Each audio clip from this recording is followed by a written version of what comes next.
And really, Aaron, they need a win in a desperate way anyways. Absolutely. Obviously in one of the tougher divisions with St. Joseph and, of course, the team that they just lost to a week ago. It's a massive, massive undertaking here for Eau Claire coming here. For St. Joseph, this is a bounce-back game. They desperately need a win, trying to keep pace to try to still go maintain a possible 1 seed. And, yeah, Eau Claire's got a bit of a rotating roster, and so does St. Joseph. Yeah, to make it all the way to the promised land. That they have. They have had that little bit of a playoff hurdle, like you just mentioned. They start off this year with what almost might have felt like something of a tune-up game against Eau Claire, who obviously had struggles last year as an expansion team. And then Ozarks kind of had some struggles last week against Eau Claire. They get the victory, but there were some gifts in that game. Obviously, 18 penalties called against Eau Claire, though that's a bit ridiculous on that point. Ozarks, though, they took advantage when they had the opportunity to do so. They created 6 takeaways. Eau Claire, some of them might have been giveaways, but it is what it is. They took advantage. They got the touchdowns. They put points on the board. And now, obviously, coming in, trying to get a 2-0 start here in the Battle of Missouri. Yeah, Caleb Lowe has been spectacular, and he's done it in the way that they want to do it, the way they play ball. They are the best defense as far as scoring allowed in this entire Arena League, and he does a spectacular job, as we just alluded to, protecting the football. This is a team that leads the league in rushing, and they lead the league in scoring allowed.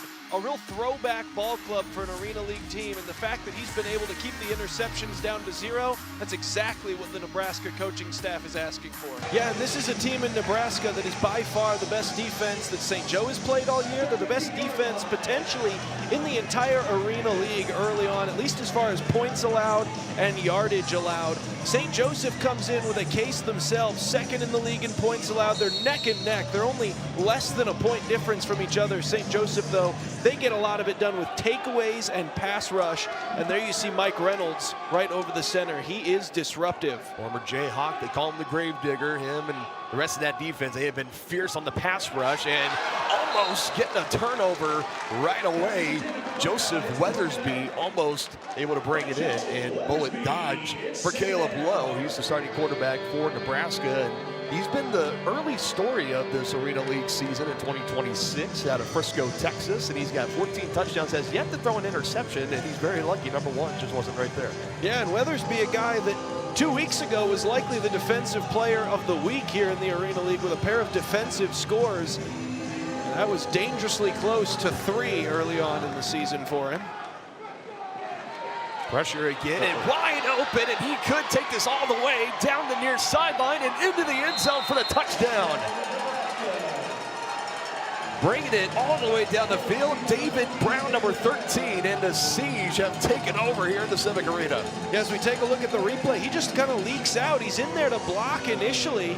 You see him on the right side of your screen. Watch him stay in, and he just turns around. The Goats were trying to bring one of those exotic blitzes they like, and they just did not account for a leaker. A lot of film study that Nebraska was clearly paying attention to there. They know that that's how St. Joseph likes to live on defense, and they take advantage of it. The defense continuing to score, and it's Joko Willis. In the home of Jesse James, an absolute robbery on the first play of the second half. Oh my goodness, what a play from Willis. He just, oh, that is brilliantly played. They're trying to set up the screen, going to the left side to Kendon Walker. And Willis, I mean, that's just being an athlete. That's not drawn up on the defensive board. He is rushing the passer. When you don't get there, get your hands up, and he jumps in front of the passing lane, puts his hands perfectly, and that's what earns you the turnover chain in St. Joseph. Joko Willis was one. Back in out of the quarter break. It's 3rd down and 2 for the Panthers. After a nice completion, another slant route hit Sasha Pishnenko. Gain of 12 yards on 2nd and 14. Makes this 3rd down a lot more manageable. And man, Paola has just been getting their doctorate in 3rd and 4th downs here these last 2 series. From the gun. Oh, they're going to go to throw again. They're going to go to the quick out. Got to get upfield here, does Metcalf, and he's going to get the 1st down at the 34-yard line. Oh, sorry, that was Pishnenko again. Picks up 5 and moves the chains. 5-yard gain on the play. That's good for Panthers. So they've been going early and often to number 5. He's been their big play receiver all season long. Came into the game with 297 yards on 18 catches and a pair of touchdowns. All 3 of those leading the team. And today he's already at 3 catches, 95 yards and a score. Now a whole chunk of that came off the 78-yard touchdown, of course. And now on 1st down and 10, they'll go to the ground. Oh, Shea ducked the first tackle and picks up a nice chunk play as a result. Mikey Beck just went right over the top of him initially. And so instead of a 3-yard gain, he's able to get a couple more. Gain of 5. 2nd and 5. 2nd and 5 from the Paola 39-yard line. And I must say, I've been very impressed with this Paola offense here against Spring Hill early on. They have had an answer for that Spring Hill just moving pieces style defense. They like to shift all over the place, pre-snap, confuse opposing offenses. Paola has not looked particularly baffled. Well, until this play. Stein, that was either a naked bootleg that didn't get nearly close enough to Shea to confuse anyone, or just somebody ran the wrong direction. It's going to go as a loss of 3, and it'll make 3rd down a bit longer. 3rd down and 8 coming up.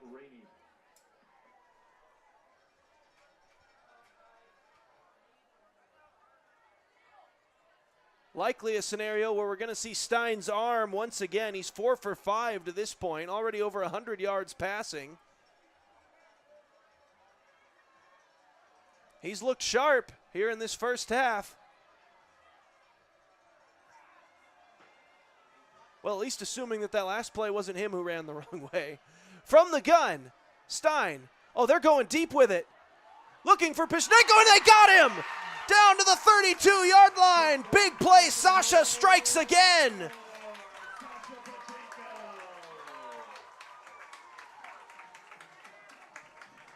"34 yards on the pass completion.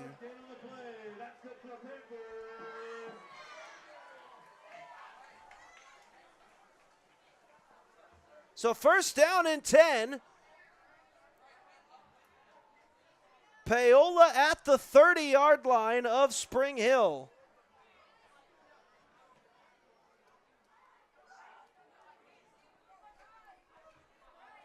Back to the ground. Shea bounces it. Bodie Shea with a nice run.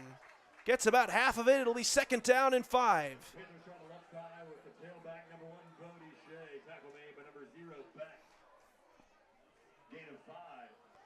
2nd and 5 from the 25-yard line. Another good-looking drive here for the Panthers.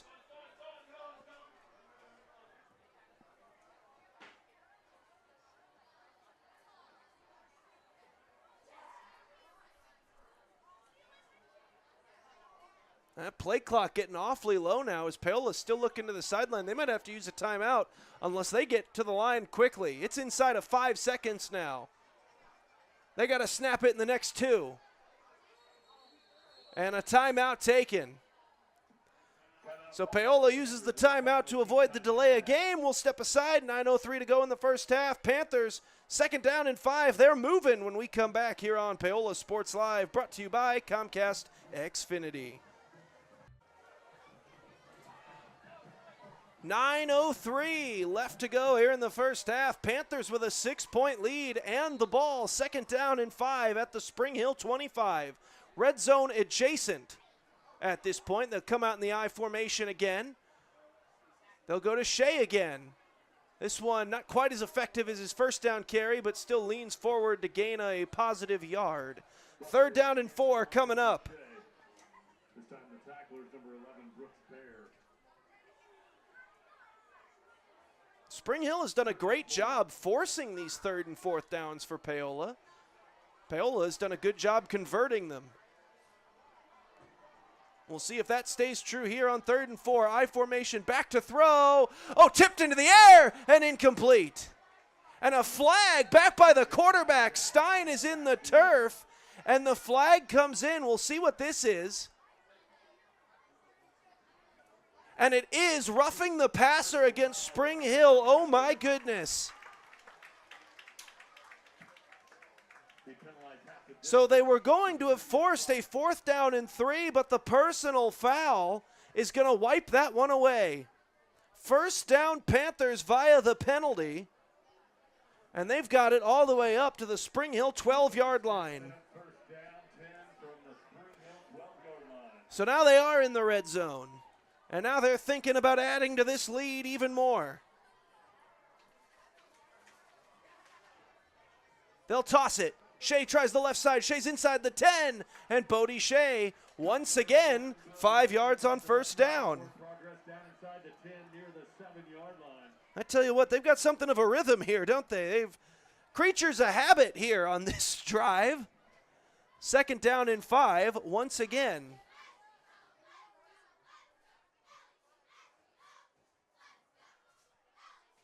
Paola looking to the bench. They'll come to the line. Takes the snap. Shea again. Shea. Oh, still keeping the feet dry. He's still going. Bodie Shea pushed into the end zone. What a 2nd, 3rd, and 4th effort by Shea and his offensive line helping him get in there. Paola adds to the lead on a 7-yard incredible touchdown run. And it's 19-7. The Panthers 3 for 3 on their drives today, scoring touchdowns. And now we'll see if they chase the lost point from earlier or they just kick the PAT. My word, what a score there. 2nd touchdown of the day for Bodie Shea. And the Panthers will leave the offense out. They're going to go for 2 and try to get their missed PAT back. They're in the I formation. They toss it. Koslow. He can throw it or he can run it. He'll try to run it. And he got in there.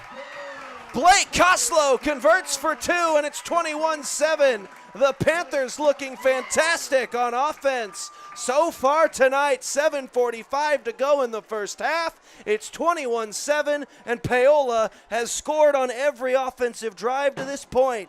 Spring Hill going to have to answer once again when we come back. You're watching Paola Sports Live, brought to you by Comcast Xfinity. Back in live, just about ready for the start of this one on Paola Sports Live. As the Panthers won the toss, they elected to defer. So it will be Sumner Academy getting first crack at the football.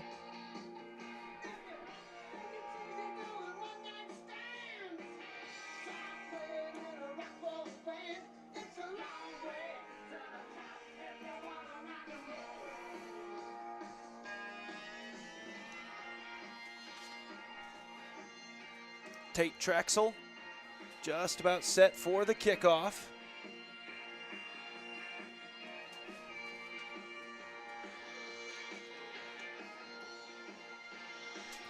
Like to inform you at this time, opening kickoff brought to you by Miami Lumber, servicing Miami County since 1983, located at 1014 North Pearl Street in Paola. Open Monday through Friday, 7 to 5, and Saturdays, 8 to 3. Miami Lumber, your homegrown home improvement store. Like us on Facebook. As we are underway in postseason action, that one goes right over the head of number 3, Dom Lopez, and it will be a touchback. Good kick there from Trexel, and Sumner will begin at their own 20-yard line.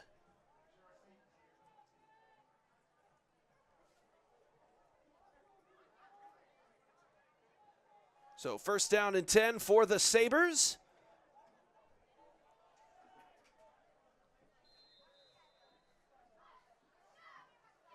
Again, Paola had won the toss, elected to defer. Not to kick this time. So still bringing that up from the Ottawa game earlier on this season, but they have evidently learned their lesson there. And Giovanni Marish from the gun, empty set, now a man in motion, takes the snap. Gives this one off. This is Price. Price leans forward, gains about a yard. They'll give him 2, and it'll be 2nd down and 8. Tackle made by the Panthers, number 33. So a lot of motion there right off the bat. Gain of 1. Paola, though, not getting overly confused by it, and Elgin Price only able to gain the 1 yard up to the 21, 2nd down and 9. From the gun again, and we've got flags.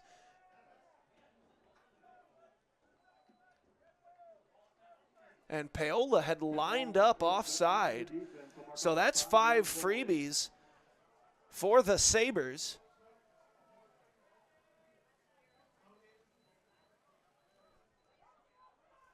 So make it 2nd down and 4 instead.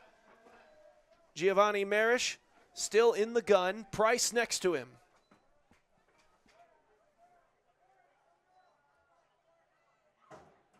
Marish back to throw.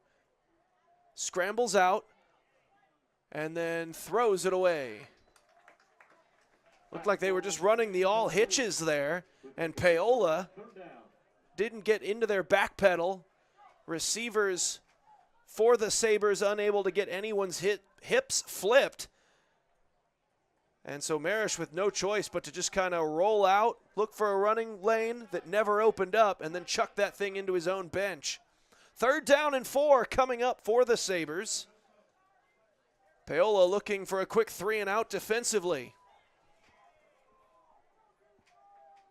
Sabres with 3 receivers to the right side here. Elgin Price, the lone back. Pishneko one-on-one near side with his man. They'll try the out and up. That doesn't open up. Marish looking for anywhere to go with the football. He had a man open on that sideline and just overshot him. Might have been looking for Lopez, I think it was, that was over there. He was at about the 40, but the ball landed out of bounds, kind of over by the water dispenser at midfield, and it's another incomplete pass and a punt probably coming. 4th down and 4. Paola does its job defensively, and now Blake Costello back deep for the Panthers.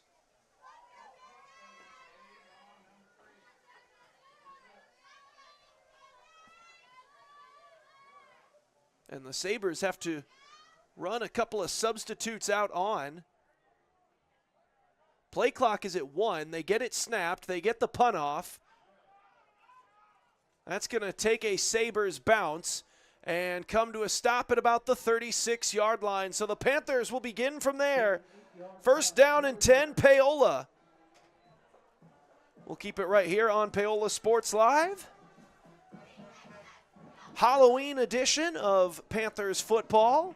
1st round of the playoffs. Panthers earned themselves a 1st round home game here as the 8th seed, the last team to get that home game here in the 4A East.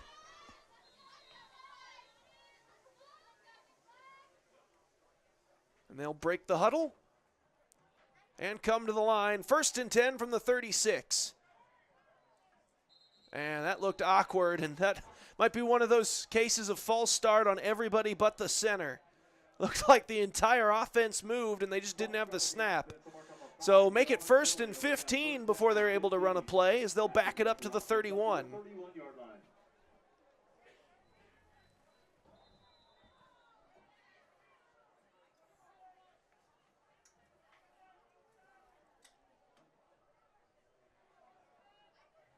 Talked about the record-setting season of Stein in the pregame show, and there fumbled the snap.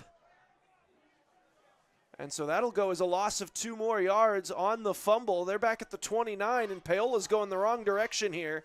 It's going to be 2nd down and 17 from the 29.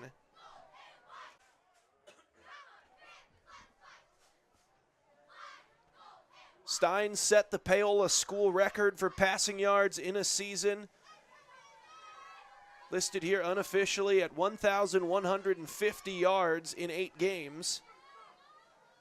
This just his sophomore year as well, so Paola looking to hopefully get 2 more years out of the talented sophomore quarterback, and Paola going into its bag of tricks early, and they look like they might have found a treat up the sideline, inside the 40, inside the 30. Sasha Pishneko is going to go all the way, 69 yards for the Panthers, touchdown. Oh my goodness, the end around. They tossed it to Bodie Shea. He gave it back to Pishneko, and he found the sideline, and he found a lot of space out there. Panthers jump out in front early. It's 6-0 Paola with the extra point pending.